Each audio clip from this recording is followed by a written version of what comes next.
this is under our control. Lifestyle changes can really impact non-alcoholic fatty liver disease. And we know that from the data that it's reversible if we change our diet. And this is where I've been thinking, what's a simple approach that we can really adopt and try to deploy in our system ourselves? This is where I really have come up with 3 simple steps that can help with reversing the fatty liver disease. And I would say, yeah, genetics is it may be a very small portion for the ones that have hereditary elevated cholesterol and they need more support, but majority of this is from our lifestyle, which has changed drastically over the last 50 to 75 years. The diet changes and the amount of ultra processed foods, up to 70% of the our diet is from ultra processed calories.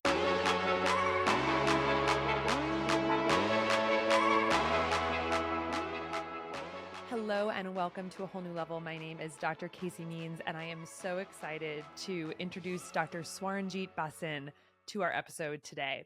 Dr. Swaranjit Bhasin is a radiologist at the Kaiser Permanente Medical Group, which serves over 12 million members in the United States. Hailing from New Delhi, India, Dr. Bhasin made the Bay Area his home as a child and earned his medical degree at Medical College of Wisconsin, did his residency at St. Joseph's Hospital in Milwaukee and Wayne State University, and then did a fellowship at UC Davis Medical Center, specializing in abdominal imaging. I've been so excited to bring him on the podcast because as a radiologist, he has such a unique perspective in seeing what's happening inside patients' bodies. And he's noticing trends in younger and younger people towards imaging findings of both metabolic dysfunction and fatty liver disease, as well as cancer, particularly of the rectum and the breast. And he is really sounding the alarm within the Kaiser system, talking about how lifestyle-related diseases rooted in insulin resistance, like fatty liver disease and cancer, are on the rise in young people. And he's seeing it more and more over his 15-year career. He has actually taken it upon himself to start counseling patients on how to reverse metabolic disease through a very simple 3-step plan focusing on diet. And he's doing a lot of education within the healthcare provider world within Kaiser to really sound the alarm of metabolic dysfunction and what we can do. So today we are going to dive into those trends and give some really practical steps of how to understand more about your health, what biomarkers are important for both fatty liver disease and metabolic dysfunction, and what you can do to improve your metabolic health. Welcome to A Whole New Level, Dr. Bhasin.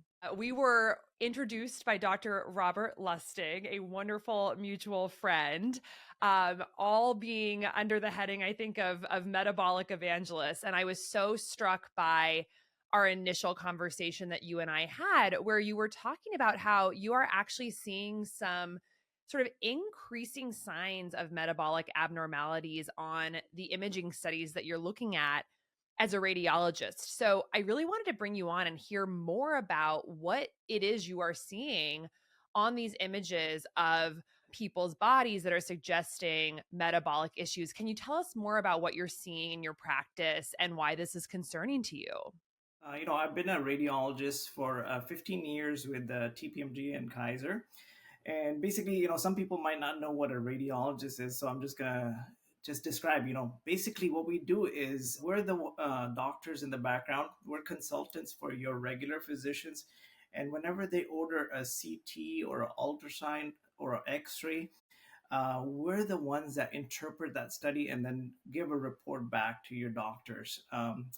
And, going through my 15 years of radiology, what I've seen is patients are getting sicker and sicker at a younger age. And there's 2 particular things that I really see.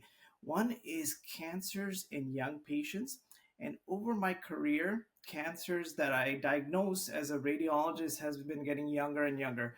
I routinely, sadly, diagnose breast and rectal cancer in patients in their 20s and 30s.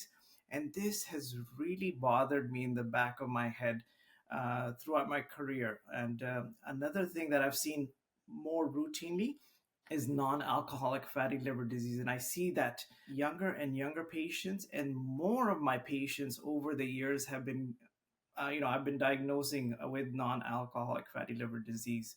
And these two things are my really why I really dove down the rabbit hole of metabolic health last year.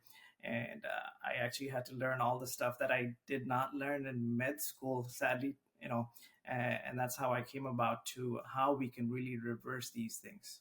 That is so interesting. So, over the course of 15 years, you're starting to see more and more of these concerning diseases that we would typically associate with like older people in a younger population.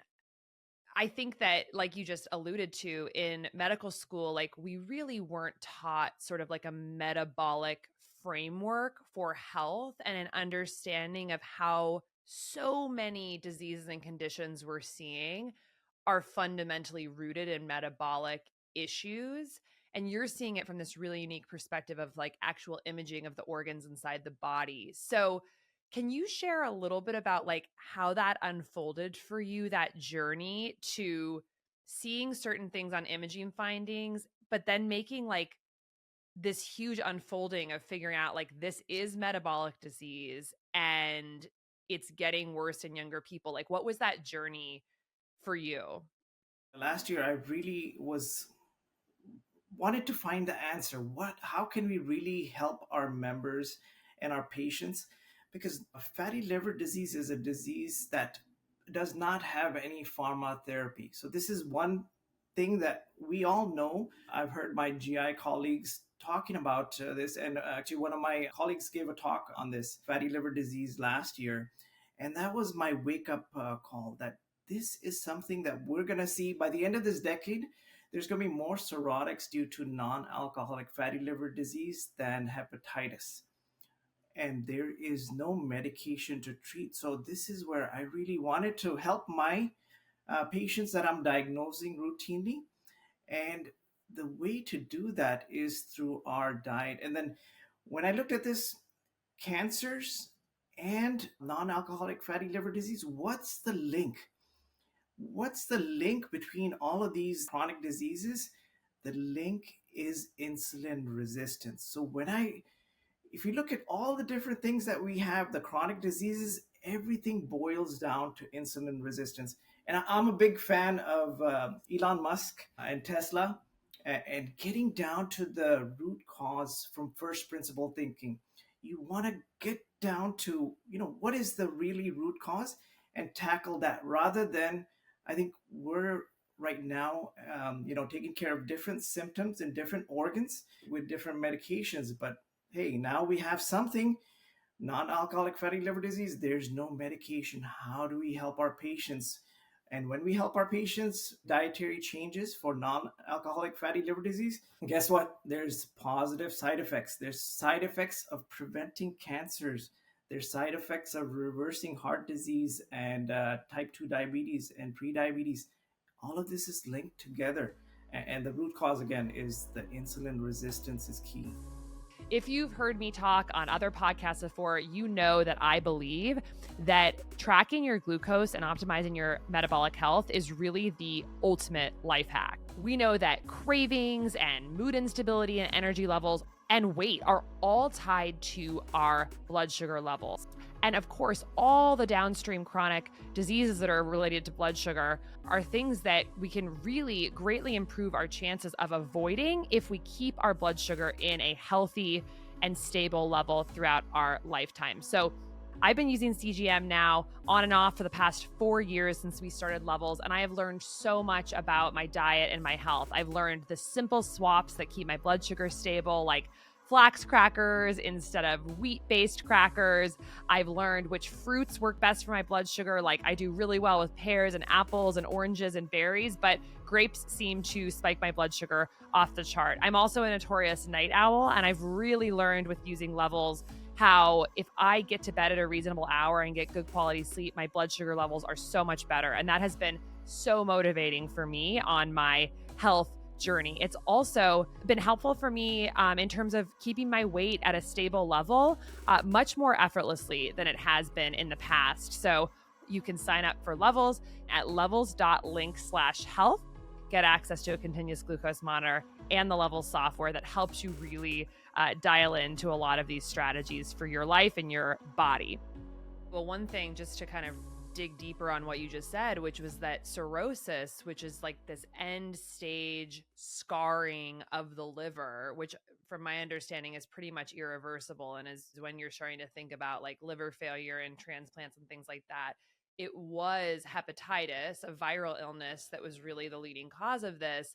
And then, of course, alcoholism was a big factor. And now we're seeing this like big rise in non-alcoholic fatty liver disease as a big cause of late stage chronic scarring from long-term inflammation of the liver. So I think what would be really helpful is just if you can explain what exactly is non-alcoholic fatty liver disease, what is going on in the liver during this process, and maybe also how it's diagnosed. And this is where I think talking to Dr. Lustig, and he points it out that this is the silent epidemic of today. We really need to call this out and really tackle non-alcoholic fatty liver disease because it's the silent problem. There's liver disease. One is alcohol induced, and that's only 5% of the population in the US. The other one is the non alcoholic fatty liver disease. And 1 in 3 adults has non alcoholic fatty liver disease, and 1 in 10 kids have non alcoholic fatty liver disease. And again, the root cause is insulin resistance. This is the problem. And this is where you have excessive fatty deposition in the liver. And we can routinely pick that up on our imaging studies. Normally, you'll go into your doctor, you'll get liver function tests, and your doctor will notice that there's some elevation in your liver function tests. And what they will normally do is order a follow-up examination, usually ultrasound, because there's no radiation associated with this. And then on the ultrasound, we can see that there's increased dense echogenicity of the liver. So normally the liver and the spleen, the echogenicity on those two are the same. But when there's fatty deposition, we actually get increased echogenicity in the liver, and we can see that on ultrasound routinely. And sad to see, over the years, I'm just seeing more and more of this. I really want to help the patients and members, and this is where we can really make a big difference with food as medicine as doctors.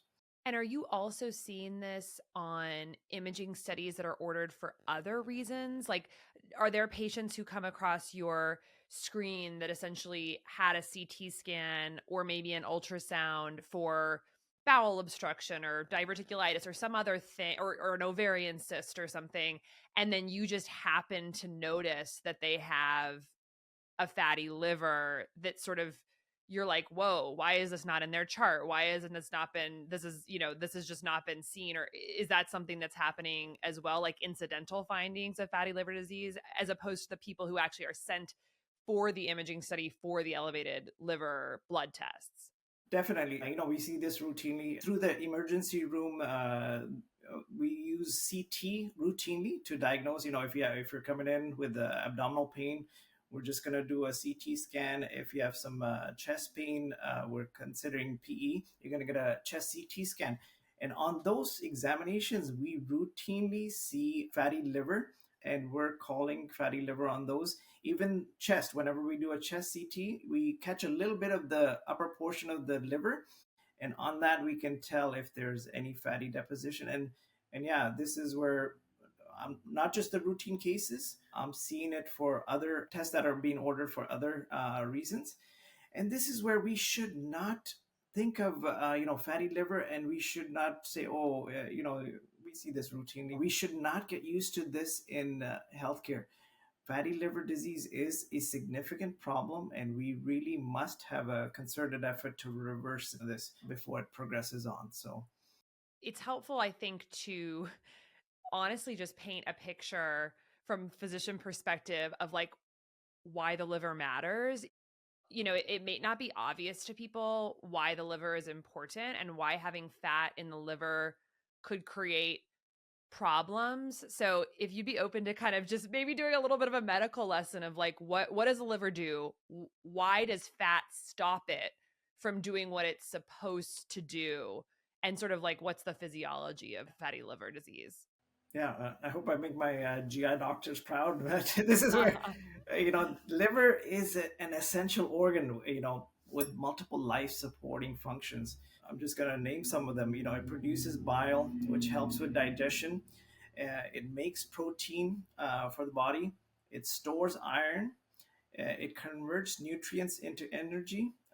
It creates substances that help your blood clot, and it helps resist infection by making immune factors and removing bacteria and toxins from your body.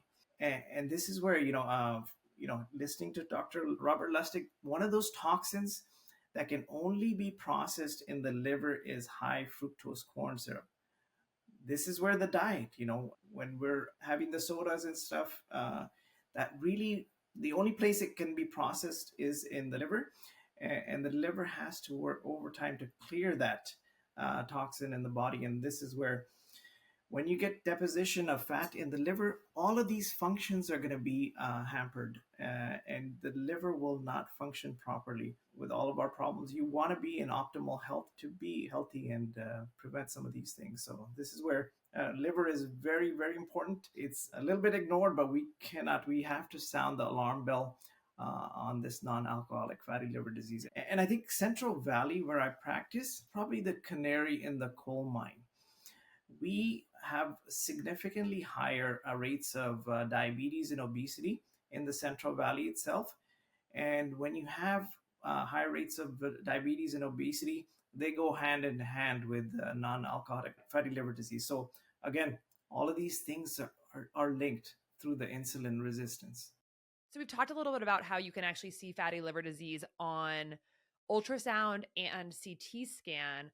What other biomarkers, like blood-based biomarkers, can you use to help get a sense of whether there may be fatty liver disease or general metabolic issues?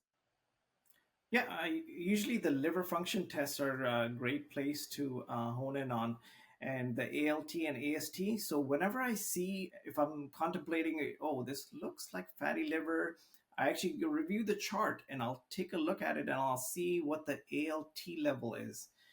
And usually the numbers that we give on the labs, the range is really wide. But from all the experts that I've seen, Levels Health is one of the areas which I use your expertise on. The number that I usually use is a number of 25. Anything above 25 is abnormal for ALT, and if I'm seeing the findings on my imaging along with the elevated ALT above 25, that's what I'm giving the diagnosis of fatty liver. Because sometimes on the imaging, it can be very subtle finding, but this is when I jump onto the chart and take a look at the labs and see what the ALT level is.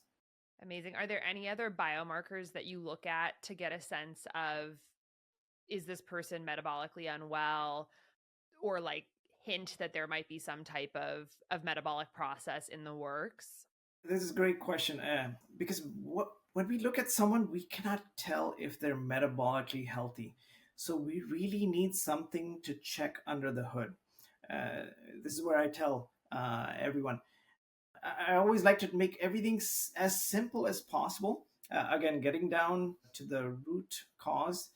And for metabolic health, I like the three biomarkers and labs that I've seen on Levels Health as well. The triglyceride to HDL ratio is really key on checking your metabolic health. And that's where you want to be less than 2.5 and less than 1.5 for African Americans. But I would say everyone should aim for optimal health. Everyone should be aiming for less than 1.5. The lower, the better. Why be just good health? Why not optimal? I really dove down into what are the simplest ones that we can use. And fasting insulin is the second one that we're not routinely ordering. And this is where I would say we have 100 million pre-diabetics in the US, and 8 in 10 do not know that they have prediabetes. We're actually not catching these folks. Acronym I've heard, TOFI, thin on the outside, fat on the inside. We will never pick up these folks unless we're doing these fasting insulin. So I'm trying to bring fasting insulin mainstream also in our organization, discussing it, bringing it up whenever I can. And then the third is hemoglobin A1C. Again, this is very familiar. It gives you what your glucose level has been for the last 3 months. But again, we do not want to wait till the glucose level rises. We want to catch it early because, again, we know the fasting insulin rises 5 to 10 years before glucose does. So let's catch these folks early. Mm, yeah. Those are some of our favorites as well. I'm curious, I don't know if you've written up or sort of started to compile the rates at which you're seeing these findings, whether incidental or otherwise, but you mentioned that nationally it's about 1 in 3 adults have fatty liver disease and 1 in 10 kids now have fatty liver disease. I'd be curious, how is that comparing to what you're seeing coming across your desk on scans? Like, do you feel like that's pretty representative of what you're seeing, like 33% of adults, 10% of kids, or are you seeing higher rates based on radiologic scans? I would say the location that I'm practicing in, the Central Valley, I'm actually seeing a lot higher rates than that. So this is gonna, the rates will vary according to the geographic location, and where I'm practicing, it is significantly higher. I would say the adults, close to 50% of the adult scans. I'm a body imager, so I usually am reading the cases for abdomen and pelvis CT and ultrasounds. Um, Almost half of the patients that I'm reading have a non-alcoholic fatty liver disease, and I'm reading them as positive. And again, kids, I'm seeing significant rise in amount of fatty liver in kids as well. And I would say it's higher than the 1 in 10 numbers. And I've looked at some of the literature, the latest things, I've seen numbers quoted as high as up to 45% of adults have non-alcoholic fatty liver disease. That, the higher number aligns more with what I'm seeing on the ground. Mm. And I know this is a question most people will think or ask is like, well, is this, how much of this is genetic and how much of this is lifestyle? How much is preventable? How much of this is because we're picking up more of it now? Like, what are your thoughts on that? Should those numbers for both adults and kids be close to 0% if our diet and lifestyle were really dialed in? Or I guess maybe if we can shift gears and start to talk about like, what are the environmental risk factors for fatty liver disease, and like what numbers should we be shooting for in terms of burden of non-alcoholic fatty liver disease in the population? Yeah, this is where I would say this is under our control. Lifestyle changes can really impact non-alcoholic fatty liver disease, and we know that from the data that it's reversible if we change our diet. And this is where uh, I've been thinking, what's a simple approach that we can really adopt and try to deploy in our system ourselves. And this is where I really have come up with 3 simple steps that can help with reversing the fatty liver disease.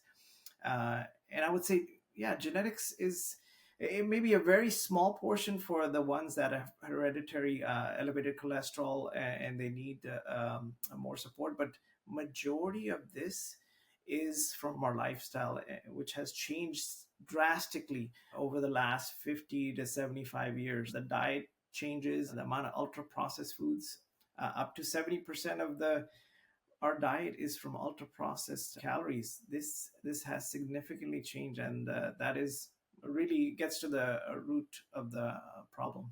So I'd love for you to walk through what the 3 steps that you have put forward are for reversing fatty liver disease, but I think more broadly, it's focused on reversing insulin resistance. Yeah, maybe you can just walk us through the protocol that you have developed and talk through how you are sharing that with patients. Because from my understanding and from when I worked in hospitals and residency and medical school, radiologists weren't typically getting involved in management suggestions for patients. Like typically they were sharing the results of the scan interpretation with the primary care doctor or the specialist or whoever had ordered the scan, and that was pretty much it. There was very limited actual like patient interaction. So can you talk about like how you developed your 3-part plan and how you're engaging with patients and how that's different than a typical radiologist?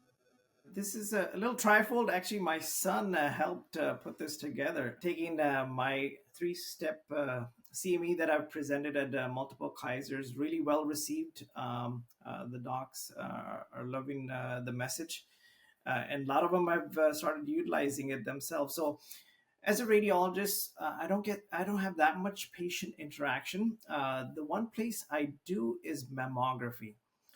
So radiologists are the ones that read mammograms. If we see something abnormal on your screening mammogram, what we'll do is we'll give a call back. We need to have you come back, and sometimes it's just overlapping breast tissue. So I would tell anyone, if you get called back from your screening, don't get worried.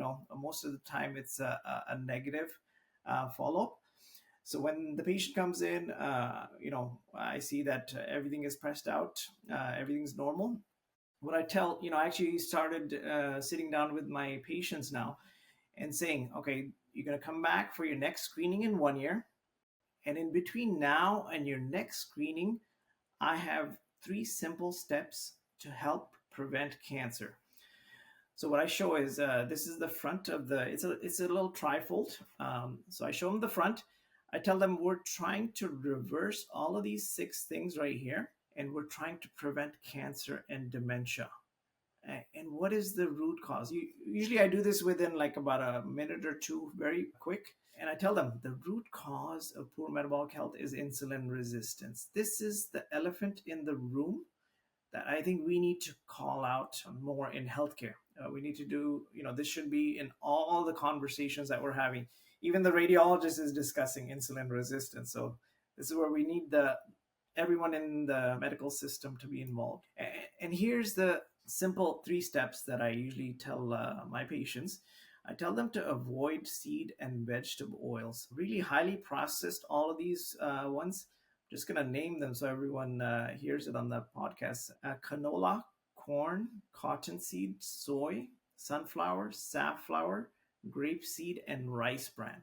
So these 8 are really, really unhealthy, made with a lot of chemicals. And for each one of these steps, I had an expert come out to Central Valley and speak to our doctors in the beginning of this year. For the first step, I had Dr. Kate Shanahan come out and talk. And she really dives into these really well with a biochemistry background. And one thing she really said that really resonated with me, and it really has stuck in my head. She said that the toxicologist have done studies on these and show that a large fries at any fast food chain, the toxins are equal to 28 cigarettes. So the toxicologists are having their meetings. They're yelling at the top of their lungs that this stuff is really, really bad. But MDs have their separate meetings, and we're not listening to each other. So we need to start listening and really adopt this message that these things are really bad. And then we really need to give healthy alternatives to our members. They're okay, doc, we're not using this. What should we use instead? So these are the simple 6 that I like to usually bring up. There's many other healthier ones, but again, keeping the message simple, straightforward, so it sticks. Olive oil, avocado oil, butter, clarified butter, coconut oil, and beef tallow. These are the simple ones. And you can look at the processing of each one of these, very simply made, versus how these are made. It really shows what the difference is. Second is to eat a diet low in processed carbs and sugars that uses healthy sources of fat. And again, CDC is telling us we're eating too much sugar. We really need to call that out and really cut down our sugar. And this is a graph that I usually tell my members, remember this picture, want this message to stick. Carbohydrates, huge insulin response. So I'm just showing a picture with the blood insulin response for different macronutrients. Carbohydrates, huge peak. Protein is in the middle, and fat is almost like a flat line. So this is where healthcare marketing, we should be unvilifying healthy fats.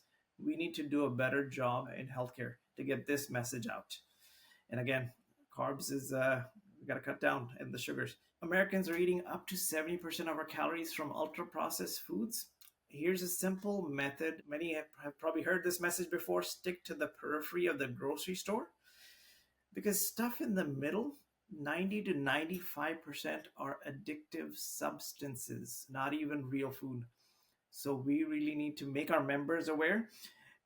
And whenever I make my presentations right now in Kaiser, I tell them, next time you step into the aisle, I want you to remember me. I want you to remember this message when you're walking through. Hey, put your guard up. Uh, there's a lot of stuff in there filled with high fructose corn syrup and vegetable oil. So please be careful. And then the last step is practice intermittent fasting, built on solid foundation of time restricted eating. This is where I think the big food marketing has been winning. I was under the impression that this was a healthy way of eating. So a couple of years before, I was actually doing this. I was doing 6 small meals a day. I used to eat snacks in between meals, thinking that was healthy, but this promotes insulin resistance. What most adults need to do is eat 2 good meals in an 8 hour window. Once we get this message out, I think most of our members really want to be healthy. They want to lose weight. They want to be in good health, but we are not getting the clear message out. I think that eat less, move more does not work. We need to throw that out and really bring about the message of intermittent fasting. And there was a great New England Journal of Medicine article from 2019. I think it's a Sentinel article. They reviewed 80 different papers and showed all the benefits of intermittent fasting. And this is where the second step, I had Dr. Lustig come out and speak to us. And then the third step, I had Dr. Jason Fung come out and talk to us. If you have not heard Dr. Jason Fung about intermittent fasting, please jump onto YouTube and learn from the pro. I'm looking over at my bookshelf to see The Complete Guide to Fasting, one of the best books. It's by Jason Fung, so helpful. Also, Obesity Code and Diabetes Code both talk about his books, talk about fasting and are amazing. Wow, incredible experts that you brought out. And this is so helpful and so straightforward. Avoid processed seed and vegetable oils. Eat a diet low in processed carbs and sugars that uses healthy sources of fat, and practice intermittent fasting based on a solid foundation of time restricted eating with about an 8 hour eating window with 2 good meals. It's amazing. It's so accessible. I think I've seen in either our correspondence or in your presentations that another benefit of these 3 rules is that they're totally dietary agnostic. You could be vegan, paleo, autoimmune diet, carnivore. You could be any diet and actually still follow these principles, which I think is really amazing and accessible. So this is great. I would love to double click into processed seed and vegetable oils, because I have found that this one is still so controversial. And I think probably, unfortunately, a lot of the controversy around it is because a lot of the nutrition research out there is totally compromised based on industry influence and all sorts of things. But there's still a lot of literature out there that states that these processed vegetable oils are heart healthy choices. So can you talk a little bit about what the main points around industrially processed seed oils are, of why they are totally not healthy and promote insulin resistance? And I'll just add one other thing, which is that I think it also confuses people, because we talk about insulin resistance and we think about sugar and refined grains. And of course, seed oils by themselves, a seed oil is not immediately going to spike blood sugar or insulin. So maybe just speaking through a little bit about why over the long term it's a problem, and what your main points of, the problematic elements of these are. Right. And this is where I think everyone needs to watch how these vegetable oils are made. So this is where I would recommend, just going onto YouTube and just put in how is canola oil made. And there's a 5-minute video that pops up. So once you watch that, there's no one that can convince you that these things are healthy, because you're getting to the root cause. You're learning from first principles. You're not trusting any of the stuff that someone is marketing to you. And this is where you really have to look at the money and the incentives. I think docs should really be more aware of what is what kind of money incentives are involved in all of these things. And I would even go back as 1971. Nixon took us off the gold standard. And if you look at the utilization of seed and vegetable oils and high fructose corn syrup after the 70s, it's just a really steady rise. And this is where the incentives, big food will market to you that these things are healthy, but you need to learn yourself. And this is where I really follow the ethos from now is don't trust, verify. You gotta verify where you're getting the information. Even a radiologist here is telling you to do something. Don't trust this message. You have to verify the 3 simple steps that I'm telling you will really work and reverse your metabolic disease and reverse all the things that I'm saying. We really have to look at the money, and this is where everyone needs to watch the video. It's an eye opener. It sure is. Yeah. And I mean, is the main thing that concerns you that these oils are, they're heavy in omega-6 fat and they are like pro-inflammatory? Or you also mentioned that like the fries have a lot of toxins. Are those like other toxins that you're talking about, like things that are carried through from the industrial manufacturing process? Or like what is the element of the seed oils that is really causing problems for human health? Yeah, it's the processing itself. And if you watch the video, they're using a lot of chemicals during the washing. They're using bleaching during the process, and they use deodorant because the stuff smells bad at the end of the process. So it's all a combination, and this causes excessive oxidative stress in the body. And this is where I brought in Dr. Kate Shanahan, and she's amazing. She really explains what all the different toxins and what kind of oxidative stress it creates in the body. Amazing. Yeah, it's one of those like areas where for reasons that are just, I think you talked about it a little bit of like you kind of have to follow the money on some of this stuff, but there's still confusion being seeded, no pun intended, in consumers about like what's healthy and what's not. And sometimes I just, we're all trained to be focused on evidence-based medicine and yada, yada, yada. But it's like, it's also just like common sense. Like watch a video about how canola oil is made and look at it.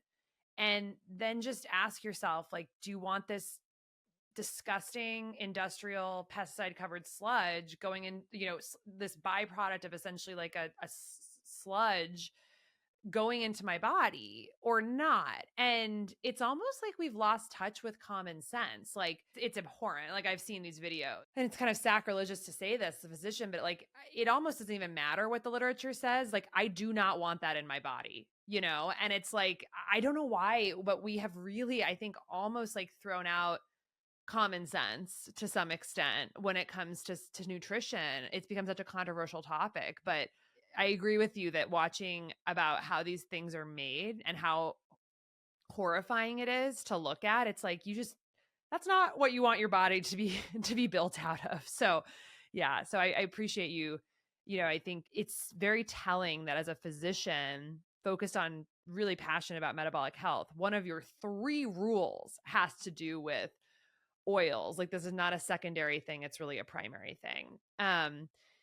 So I'd love to hear a little bit about like if you have any success stories about patients that you have shared these 3 simple rules with, like for people who have implemented these strategies. First of all, do you see patients adopting them? And how quickly do you think a person could see positive shifts in their liver imaging or their biomarkers if they really commit to, time restricted eating, intermittent fasting, reducing unhealthy fats, and reducing or eliminating refined sugars and grains?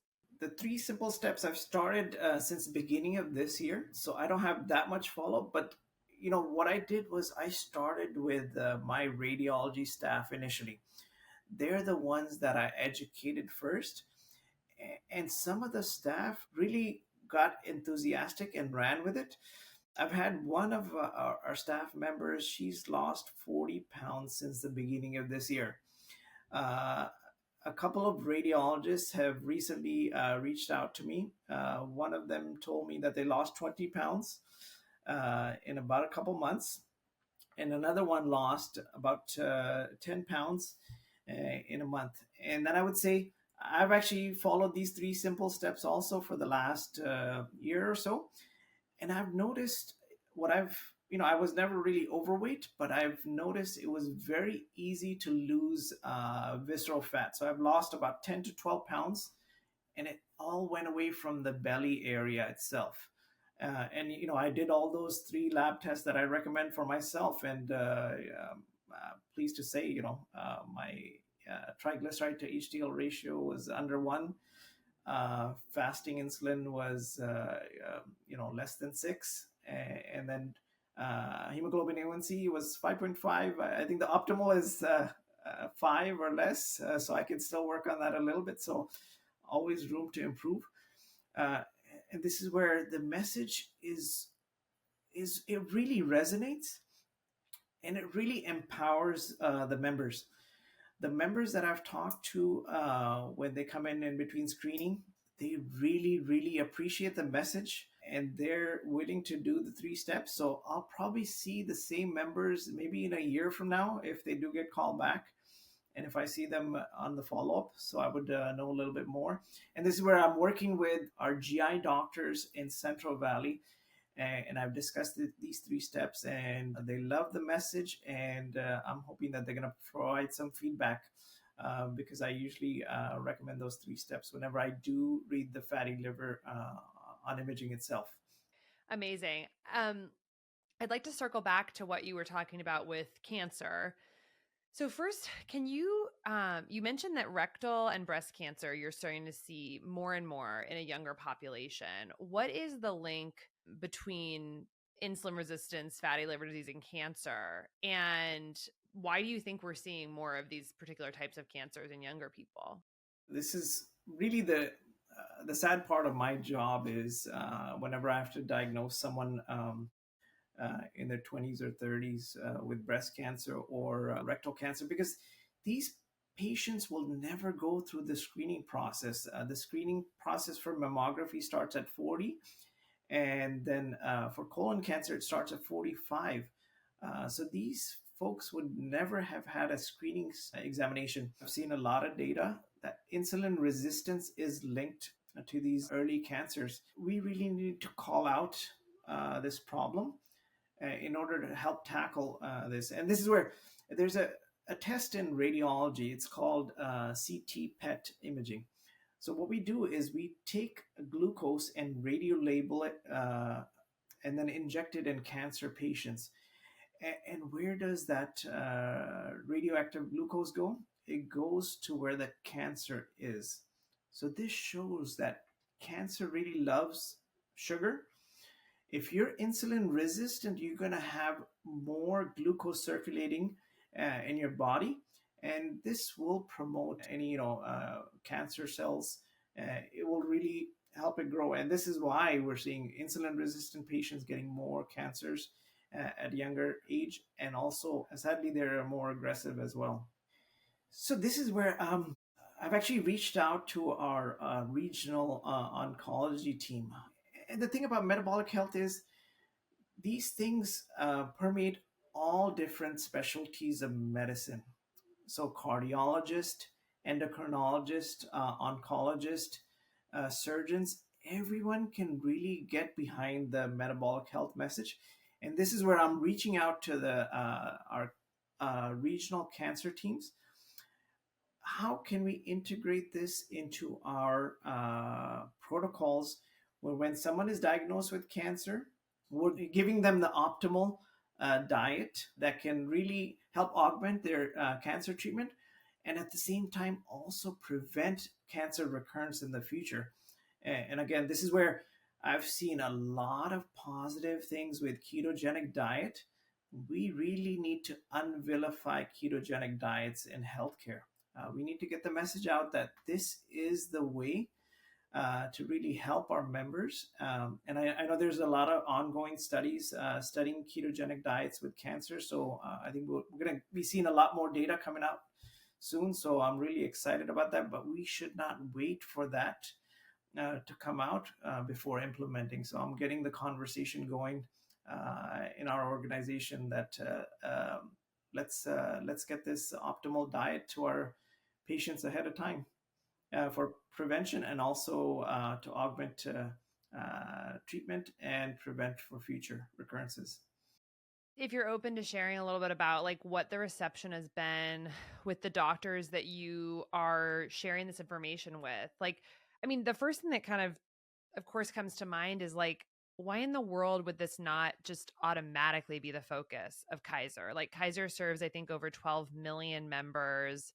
Metabolic disease is basically decimating the American population and much of the global population. Like, why is it that like you are this person who's kind of sounding the alarm as opposed to this just being the way we practice medicine, even and especially in large systems like Kaiser, where you would actually imagine, I think that like in a more HMO system, that you'd really be wanting to get to the root cause of things because of the way the financial sort of system works. So like, I'm sure you thought a lot about the systems issue level of this. Like, why is this just, why are you sounding the alarm and probably others like you within the organization, as opposed to just this just being the central way that we look at health and that we're promoting?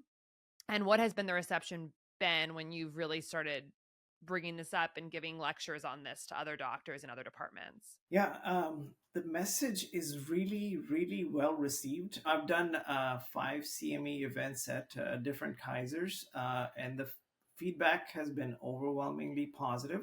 You know, we don't learn metabolic health and nutrition in medical school. So all of us actually have to learn this on our own.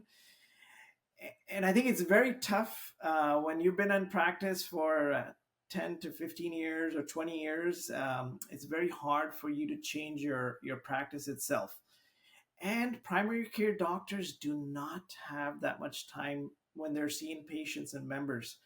So what I've done is I'm trying to make the process very easy. So they would have a very easy way of explaining it to patients how to reverse disease. I did another presentation in the community out in Central Valley, and I just did a simple presentation for the 3 simple steps. Very well received because it's a simple message that can be implemented by anyone. And once you hear it, you can actually pass it on to any of your friends and colleagues. And that's where I tell everyone that gets a message, I want you to at least tell 10 other people this 3 simple steps. Please share with others because we need to exponentially grow this. And again, I had another event. It was last week in our regional team in Oakland, and that was the most enthusiastic reception that I've had. They really loved the message that they got. They all decided that they're gonna go ahead and check the triglyceride to HDL ratio, and they're gonna have me come back for their next quarterly meeting, and they're actually gonna give me some feedback how they're doing on their metabolic health. And I got one of our astute dietitians to join when we go back. That way we can answer questions, bringing the different parties together. But this is where I think what we've done in our system, we cannot go with the same method because we've seen the diabetes and obesity rate has just. I usually show a map of the U.S. over the years, a CDC map of diabetes and obesity rates, and it just gets darker purple, where the disease is just getting worse and worse. So we really need to shift the paradigm where we're preventing these things. So I'm hoping for a big paradigm shift where we're really empowering our members to take charge. In between their clinic visits, they can get healthy outside the medical system. Not just when they get sick, they come in and we help them. We're trying to reverse the diseases, so we're trying to keep them healthy outside. And this is where a lot of the dietary stuff really makes a big difference. Well, couple other questions for you before we wrap up. I'm just so curious, like having a seasoned radiologist on the line here. What are your thoughts on some of these trends that we're seeing in the more direct to consumer wellness space of like consumerized imaging studies? So like being able to go in and do a full body MRI with something like Prenuvo. Uh, just general take on whether this is positive. Should we be more proactive with getting body imaging for prevention, or are you concerned that these are going to bring up more incidental findings that we kind of track down and cause more fear? Like where do you fall on that? Some of those examinations, the full body, I think these things are great, and I'm glad someone is working on them, because what the eventual goal would be to bring the cost down significantly over time. And with AI integration into medicine and radiology, we should be able to bring the cost down significantly and have less problematic callbacks. But at the same time, right now it is out of reach and expensive. But this is where let's empower our members to really prevent disease and also prevent cancers.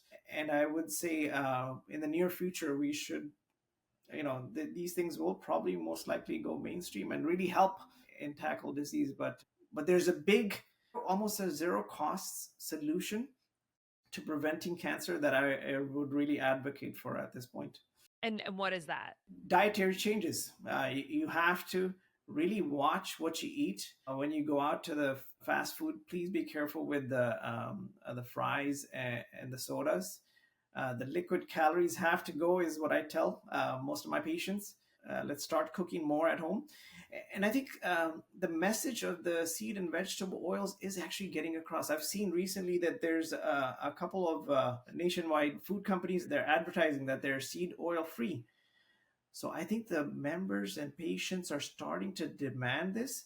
And as consumers, when we start demanding these things, the food industry will change. So let's be more vocal about it. And then this is where the last step, the intermittent fasting, very, very powerful. It's a cost savings to you when you're not eating a certain meal. You're saving money and you're improving your health. And this is where the stuff that I've learned, that 24 hours fasting, you kick in autophagy, where your body's own cells will go around and clean up damaged cells. If we're not giving our body a chance to do that, we're actually not preventing disease and preventing the cancers. And if you can go to 36 hours, the autophagy kicks in 300%.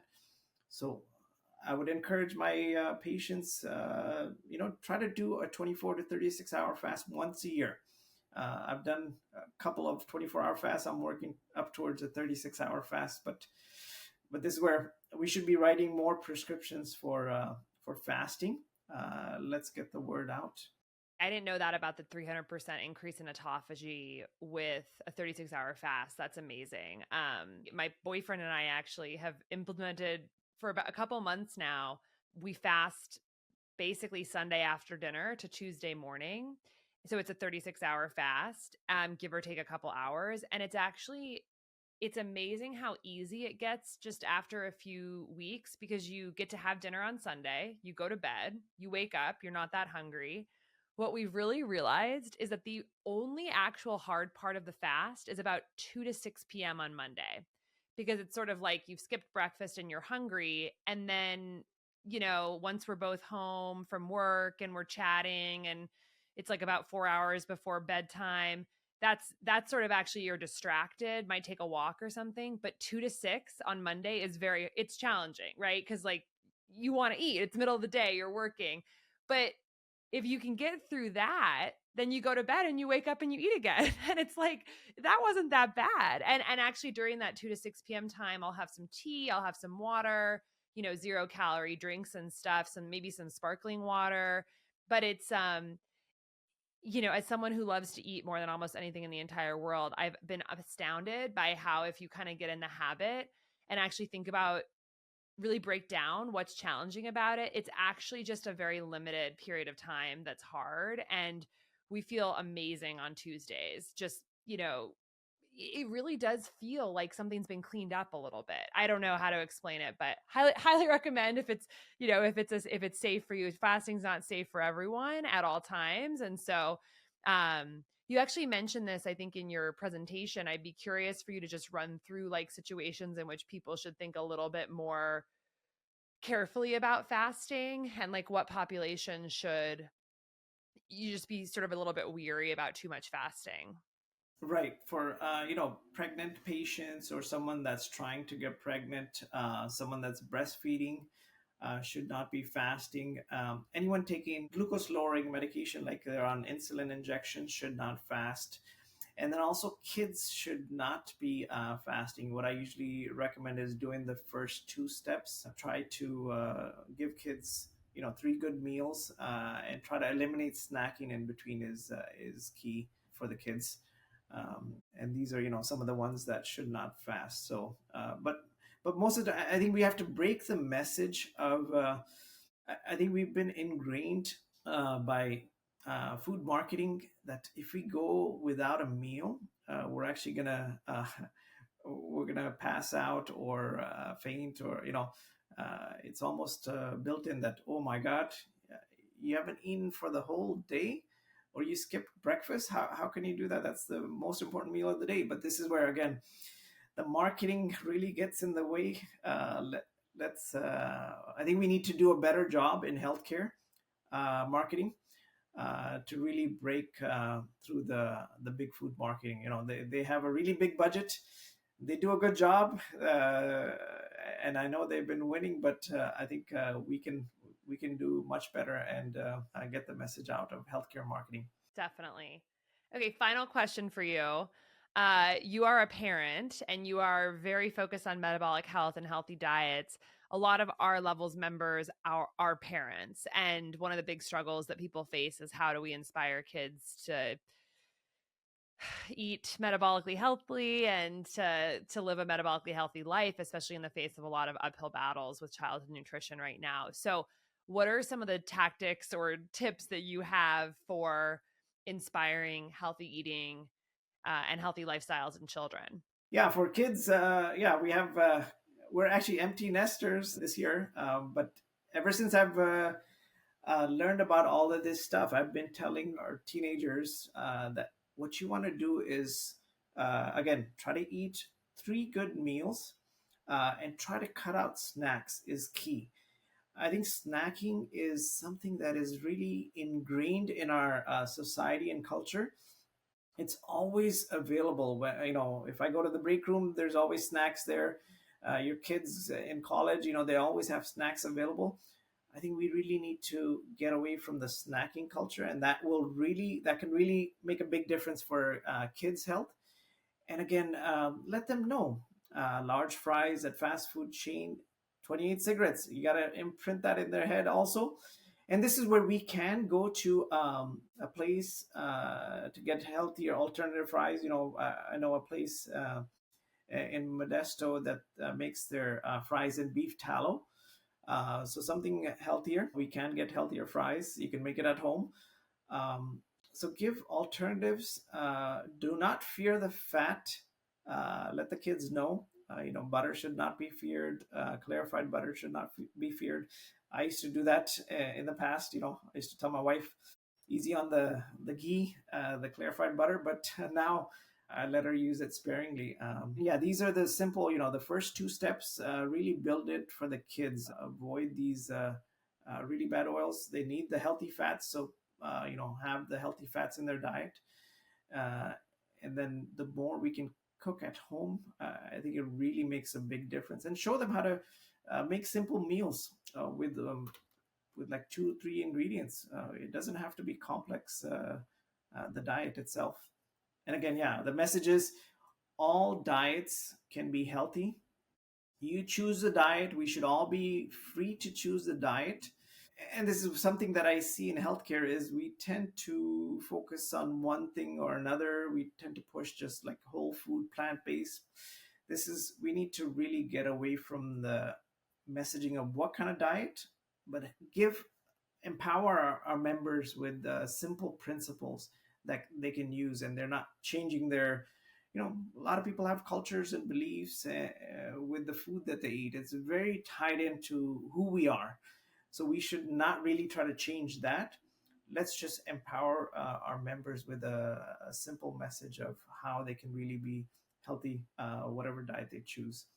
Amazing. Well, thank you so much for sharing so much, such a wealth of information. And I have so much respect for you as a trailblazer, as someone who is doing things differently and sort of going against the status quo treadmill that many of us, are on in the healthcare system. And it's just so inspiring. I know you're inspiring countless other physicians, and I just, really, I know that the people listening to this are going to take away a lot of really valuable messages. So if you would be open to just sharing about, if people want to find out more about your work or resources that you have, is there anywhere online that is best for people to follow or connect with you, or any resources you'd like to share with people who have listened? Yeah, thanks again for having me and helping me get this healthcare marketing out for me. And this is where I'm just getting started. I haven't really created any YouTube channel yet, but I have a few more podcasts lined up, and I'm hoping to really get the message out throughout the community, as well as into the in our system in Kaiser too. There's a Yammer group that I started up in Kaiser Permanente. We have folks from all over the country. Kaiser gives care to millions across the nation, and we have folks that I'm trying to really empower throughout the region. And this is not just doctors, nurses, MAs, PAs. Everyone should be involved in this simple message.